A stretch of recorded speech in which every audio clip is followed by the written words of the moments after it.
እሺ እንደምን አላችሁ? አንዳንድ ነገሮች ትንሽ ቅር ስላሉኝ ነው። የአንዳንድ ግለሰብ ታሪክ በተለይ አስተማሪ አልሆነም። እሺ የግለሰብ ታሪክ ማውጣቱ ጥሩ ነው። በማህበራዊ ሚዲያም ይሁን በኢቲቪም ይሁን የግለሰብ ታሪክ ሲነገር አንደኛ እያዝናና የሚያስተምር ቢሆን ባያዝናናም ደግሞ ቁም ነገር የሚያስጨብጥ ቢሆን የዛ ሰው ታሪክ ጥሩ ነው።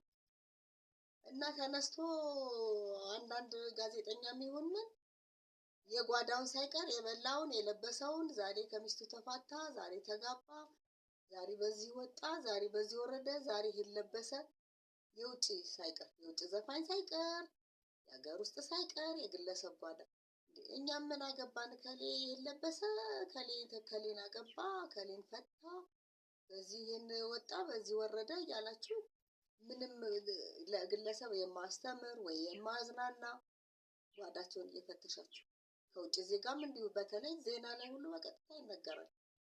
ዛሬ እንትና የምትባል የውጭ ዜጋ ከባሏ ተፋታች፣ ዛሬ ተጋባች፣ ዛሬ እንደዚህ አይነት ልብስ ለበሰች፣ ዛሬ በዚህ ወጣች እየተባለ በዜና መልክ ቴሌቪዥን ጣቢያ ላይ ጣቢያውን የታወቀ ነው።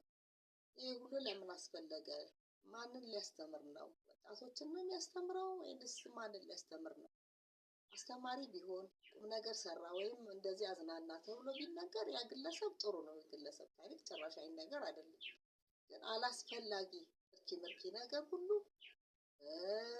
ሚኒስትሪ ሚዲያም ሆነ በማህበራዊ ሚዲያም ሆነ አረ እንደው እስኪ እንደው በቃ እንዲህ አይነት ምርኪ ነገር የግለሰብ ጓዳ እዚህ ጋር ወጣ በዚህ ገባ ከሌ እንዲሆነ እያለን ስንት የሚወራ የሀገር ጉዳይ ሁሉን የሚያካትት የሚያስተምር የሚያዝናና ጠፋ እንዴ?